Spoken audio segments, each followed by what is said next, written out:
जय श्री राम, जय बजरंगबली। दोस्तों, आज आपका स्वागत है हमारे चैनल में। कैसे हो आप सब? भगवान श्री राम और श्री हनुमान जी की कृपा आप सभी पर सदैव बनी रहे।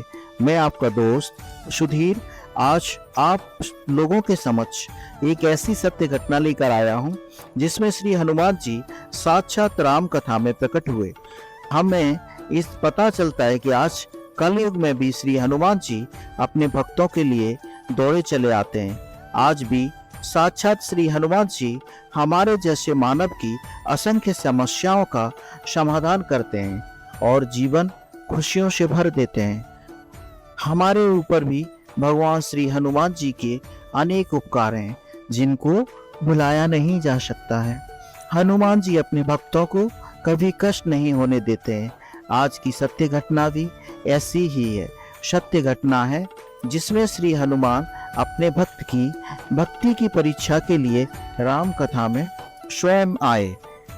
यह सत्य घटना व्यासपीठ पर बैठने वाले एक साधु की है। यह एक सच्ची घटना है। व्यासपीठ के ऊपर बैठकर साधु महाराज रामायण कथा सुनाते थे। इस कथा को सुनने के लिए बहुत सारे लोग आते थे और कथा सुनकर जाते थे। कथा को आरंभ करने से पहले साधु महाराज का एक नियम था कि वे कहते, आइए हनुमान जी विराजिए, और उसके बाद ही कथा शुरू करते थे। वहीं पर एक व्यक्ति कथा सुनने के लिए आता था जो खुद को वैज्ञानिक समझता था। जब कई बार साधु से वह बात सुनी तो उसे लगा कि यदि साधु ऐसा कहते हैं तो क्या सचमुच श्री हनुमान जी कथा में आते ही होंगे।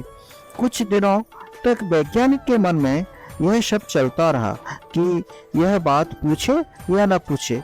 लेकिन एक दिन उन्होंने साधु से पूछा कि महाराज, आप हनुमान जी को रोज बुलाते हैं और गद्दी के ऊपर बैठने के लिए आग्रह करते हैं, तो क्या वे सचमुच आते हैं?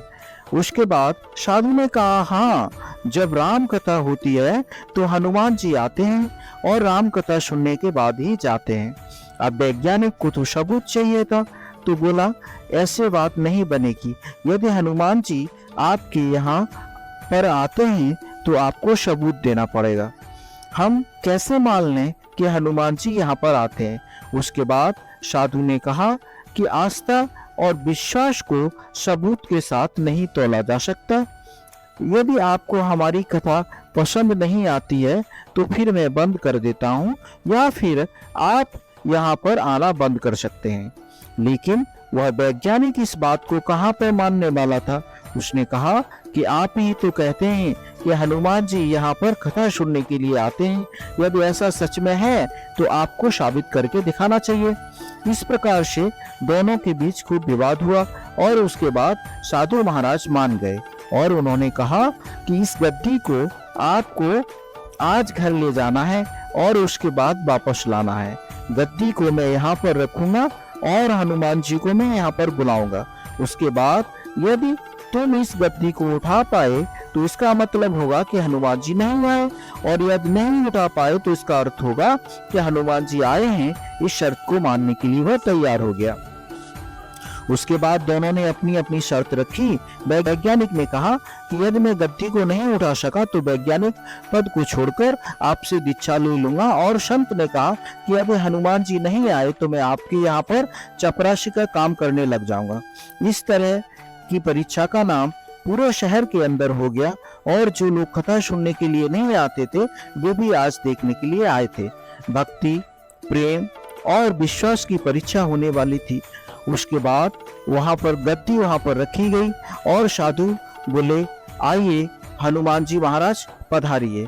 उसके बाद साधु मन ही मन बोले कि श्री हनुमान महाराज, आज आपके भक्त की आस्था और विश्वास का प्रश्न है, आप रक्षा करें।